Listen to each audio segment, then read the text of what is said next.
জাতীয় প্রেস ক্লাবের সামনে তৃণমূল নাগরিক আন্দোলনের প্রতিবাদ যুব সমাবেশে জাতীয় সংসদ নির্বাচনের রোডম্যাপ ঘোষণার দাবিতে সংগঠিত এই সমাবেশে মফিজুর রহমান লিটনের সভাপতিত্বে এবং সাবেক সংসদ সদস্য হারুনুর রশিদ প্রধান অতিথি হিসেবে উপস্থিত ছিলেন। বিচার নিয়ে নির্বাচনকে বিলম্বিত করার কোনো সুযোগ নাই। সুতরাং মনে রাখতে হবে যে নির্বাচন যথাসময়ে অনুষ্ঠিত হতে হবে। বিশেষ অতিথি ছিলেন সাবেক সংসদ সদস্য আবুল কালাম আজাদ সিদ্দিকী। প্রধান অতিথি হারুনুর রশিদ তার বক্তব্যে বলেন, আমরা দীর্ঘ 15 বছর ধরে এই দেশের মানুষের ভোটের অধিকার আদায়ের জন্য সংগ্রাম করেছি। আমাদের দলের হাজার হাজার নেতাকর্মী গুম ও নির্যাতনের শিকার হয়েছে। গত জুলাইয়ের আন্দোলনে আমরা চূড়ান্ত বিজয় লাভ করেছি এবং সেই আন্দোলনে আমাদের একমাত্র দাবি ছিল শেখ হাসিনা কবে যাবেন। এখন যারা ক্ষমতায় বসেছেন তাদেরকে আমরা সহযোগিতা করেছি।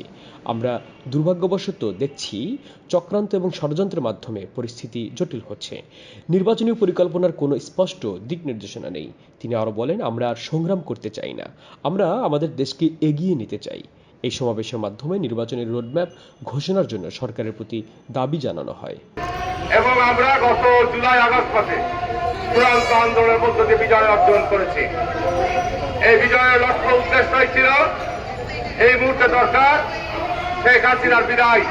এক দফা এক দাবি, শেখ হাসিনা কবে যাবে, এর বাইরে কোন দাবি ছিল? এই 24শে জুলাই আগস্টের একমাত্র দাবি ছিল যে শেখ হাসিনা কবে যাবে। বাংলাদেশকে মুক্ত আমরা করেছি।